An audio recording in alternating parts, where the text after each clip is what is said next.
issues that hasn't been raised is the global population. At the moment, there are 6.5 billion people on the planet. In 2070, that number will rise to a peak number of 9.1 billion. So just over 3,000 million people will be added to the planet over the next half century.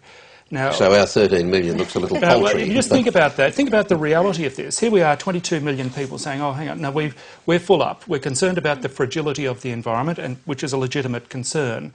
How realistic is it for us to be the only country on the planet to claim sovereignty over the resources of an entire continent with 22 million people in a global environment that goes from 6.5 to 9 billion?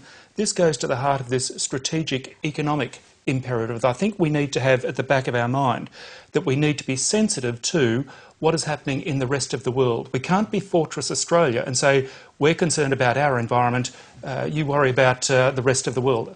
The rest of the world, I'm not sure, is going to look favourably upon that in the middle of the 21st century. With the time that's left for this debate, I do want to touch briefly on the issue of social cohesion. And you're talking about cultural and you're talking about equity.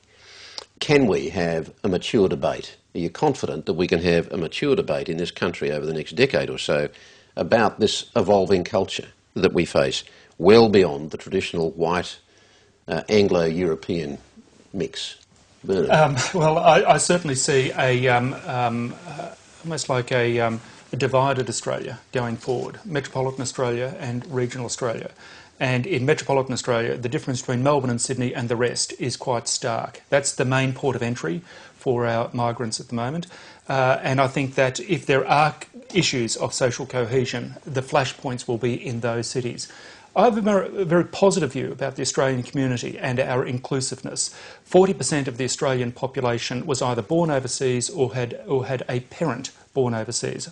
I think there's a great deal of sympathy, a great deal of empathy for us as an immigrant nation. Except that some people, once they've got here, and rather like what they've got and don't necessarily want to share it with the next round that are coming. Look, I suppose so, but I would like to think that... ...got and don't necessarily want to share it with the next round, except that some people are coming. Look, I suppose... ...got and don't necessarily want to share it with the next round, except that some people... ...so, but I would like to think that... ...are coming. Look, I suppose... ...share it with the next round, except that some people got and don't necessarily want to...